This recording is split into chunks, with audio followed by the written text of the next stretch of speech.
Snow's falling down and I can feel you here again.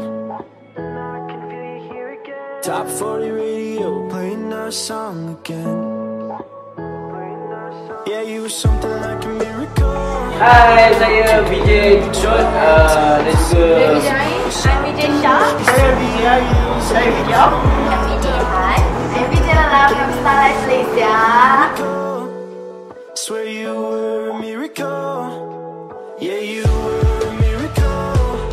Swear you pengalaman aku kerja dekat Salam hari ni. Cerita pengalaman saya kerja dekat Salam best. Banyak yang saya belajar, improvise, saya punya public speaking and otherwise Right. Kalau pengalaman dalam Starlight ni banyak. Saya belajar daripada semua orang yang ada kat dalam Starlight. Cara macam nak berkelas sendiri, apa semua. And then boleh kenal-kenal dengan viewers kat luar sana.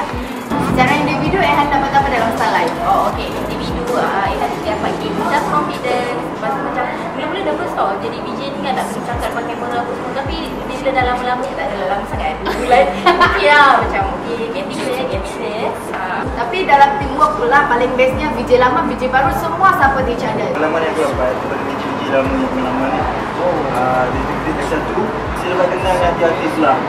Yang betul. Saya sangat seronok pergi dekat Starlight sebab semuanya lelaki handsome. Lepas tu bila buat Starlight, kita akan jumpa macam-macam orang. Dan bila kawan-kawan kita ikut VJ yang lain semua, okay? Dia akan tu tak dapat lagi. Okay, aku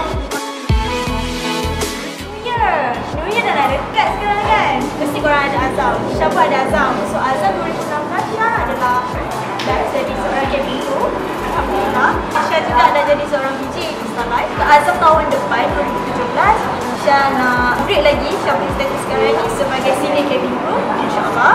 And then second one nak cakap banyak lah. Nak bawa Iman orang, insyaAllah kalau jadi. And then yang ketiga nak jadi best of the best lah. Nak dapatkan gift daripada korang. Azam 2016 pun tak tercapai lagi. Tak nak kurus. Dah pun sama. Tapi yang paling penting untuk 2017 ni, kita orang semua-semua ni nak improve lah. Kita orang punya berjaya sebagai VJ ni. Ya, bukan saja dalam VJ tapi juga di kehidupan harian lah macam tu. Azam saya tahun lepas tingkatkan diri dan berjaya masuk satu populariti dah sampai dah. Azam tahun baru saya adalah saya nak sertai lagi program tu. Dia nak pergi lagi jauh benda yang lepas. Amin. Dan juga nak menamakan sama Ujang dengan ceritanya. Dengan cerita? Dengan cerita. Orang lain kita kahwin. Azam masih sama lah saya 3 tahun lepas. Nak kahwin tapi masih tak ada jodoh je ni. Betul lah. Itu orang tak ada lagi. Okey, kalau Azam aku tahu pada tahun hadapan, first aku nak target view baru. Wah, sudah. Kita lagi lama. Wah, lebih terkenal dengan saya. Betul? Macam tu. Sekarang kita orang nak wish Happy New Year dan Starlight always online. Jangan lupa support semua VJ yang ada di Starlight. Starlight always online. And Happy New Year to you guys. Okey, kita mengucapkan selamat tahun baru kepada semua viewer kita dan support kita orang. Yes, dan kepada semua penonton semua, make sure support Starlight Malaysia. Starlight always online.